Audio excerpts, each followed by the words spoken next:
제6장.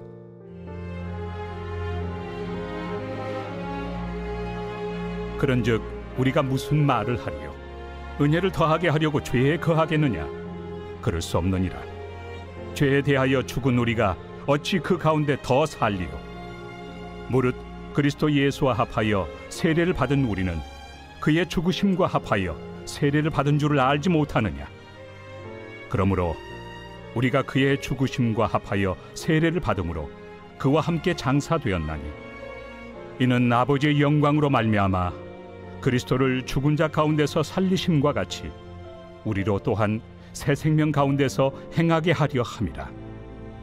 만일 우리가 그의 죽으심과 같은 모양으로 연합한 자가 되었으면 또한 그의 부활과 같은 모양으로 연합한 자도 되리라. 우리는 5장 말씀에서 한 사람 메시아 예수의 의로운 행위가 모든 사람을 의와 생명에 이르게 했다는 말씀을 배웠습니다. 율법은 죄가 정말 죄임을 확증시켜주는 것 이외에 아무런 능력이 없습니다. 마치 실력이 없는 상태에서 시험을 쳤을 때 시험 결과는 탈락을 확인하는 결과밖에 나오지 않는 것과 똑같습니다. 율법은 죄가 무엇인지, 죄가 얼마나 끔찍한지를 알게 할 뿐 죄를 해결할 능력은 없습니다. 그러나 예수를 통해 하나님의 은혜가 죄로 가득 찬 우리 안으로 물밀듯이 들어옵니다. 은혜의 파도는 앞으로 미래에 오기로 예정된 하나님 나라의 통치의 생명을 오늘 우리에게 가져다 줍니다. 그래서 죄의 문제와 한계를 깨달으면 깨달을수록 우리 죄를 용서하시는 하나님의 은혜에 우리는 더욱 깊게 반응할 수 있는 것입니다. 그러나 그때나 지금이나 이 구절은 자신이 죄를 마음대로 짓는 일에 대한 합리화로 쓰고 싶은 사람들이 존재합니다. 그래서 로마서 6장 1절은 5장 20절에 대해 오해할 수 있는 사람들에 대한 경고로 시작됩니다. 깜깜한 밤에 불이 들어오면 그 효과는 매우 극적으로 나타납니다. 그러다가 시간이 지나면 눈이 익숙해지기 때문에 그때만큼 드라마틱한 느낌은 적어지죠. 하지만 빛이 있기에 사물도 보고 공부도 하고 많은 전자기기도 활용하기도 합니다. 그런데 어떤 사람이 나는 처음 전기가 들어왔을 때 그 감격과 그 느낌을 누리고 싶다고 생각해서 일부러 집 안으로 들어오는 전기를 끊는다면 그보다 어리석은 일이 어디 있을까요? 또 전기를 꺼뜨리면 바로 기사님이 와서 고쳐주겠지 하는 생각은 얼마나 어리석고 시간과 비용을 낭비하는 것입니까? 살다 보면 설비가 노후가 되고 고장도 나고 실수로 사고도 날 수 있지만 일부러 깜깜한 데 있고 싶다는 것, 그래서 다시 전기의 기쁨을 뭔가 강력하게 체험하고 싶다는 것은 너무나도 무책임하고 어리석은 일이라고 생각합니다. 죄의 문제도 마찬가지입니다. 바울 시대에도 어떤 사람들은 우리가 은혜 안에 드라마틱한 사랑의 체험을 느끼려면 계속 죄 가운데 머물러 있어야 된다고 생각했나 봅니다. 예수님의 다음 없는 사랑이 죄 가운데 있는 우리를 계속 용서해 주겠지? 그때 예전처럼 신비한 체험이나 경험이 내 안에 또 다른 신박한 간증을 하게 도와주겠지 하면서 말입니다. 이러한 삶은 마치 자신이 물려받은 재산을 다 탕진하고 돌아와 아버지께 용서받은 그 둘째 아들이 시즌2에 또다시 아버지 재산을 들고 나가는 것과 똑같은 일 같습니다.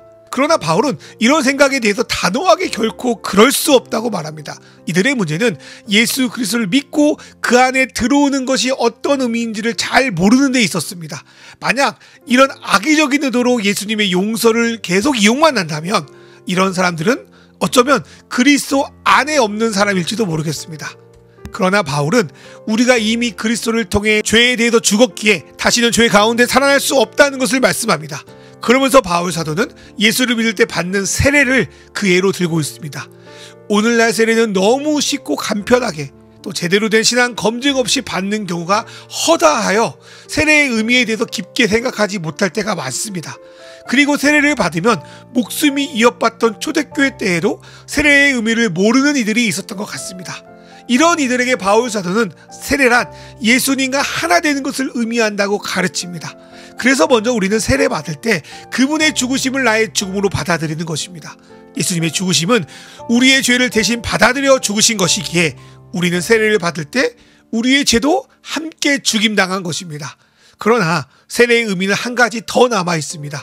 예수님이 죽으심에서 부활하신 것 같이 우리도 다시 살아났다는 것입니다.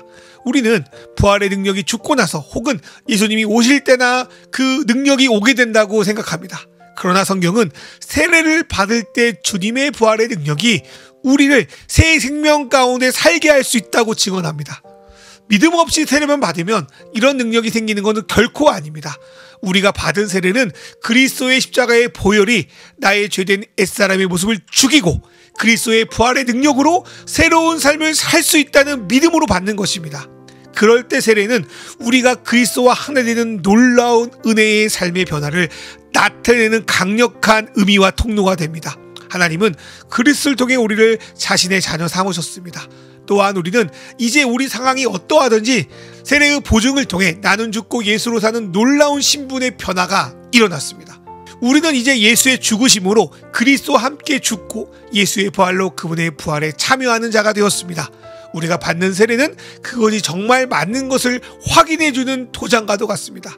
그렇다면 지금 우리에게 필요한 것은 내가 어떤 존재로 변화되었는지를 받아들이는 것입니다. 나는 죄의 궤도 갇혀서 반복적인 용서만 바라는 그런 미성숙한 존재가 아니라 이미 나를 얽어매고 있던 수많은 짐에서 나는 해방되어 그리스도와 함께 부활의 능력으로 오늘 살아가고 성장하는 자가 되었다는 사실 말입니다. 기독교는 이 복음의 사실을 우리가 진심으로 받아들일 때 우리 안에서 복음의 능력이 점점 역사하게 된다고 우리에게 선포합니다. 그러나 우리는 여전히 수많은 것들을 통하여서 우리가 죄인이라는 것, 그리고 죄의 구속에서 벗어나지 못했다는 그런 잘못된 거짓 메시지를 듣고 때로는 믿고 살아갑니다. 그러나 우리는 예수 그리스도의 이름으로 단호하게 이런 거짓 메시지를 끊어버려야 합니다. 그리고 이제 나는 죽고 예수로 살았다는 복음을 받아들여야 합니다. 그리고 이미 우리는 세례를 통해 그런 자가 되었다는 것도 믿음으로 받아들이십시오.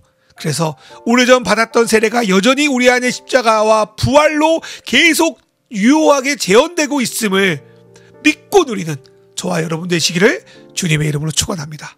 이 시간 주신 말 생각하며 기도로 나아갑니다.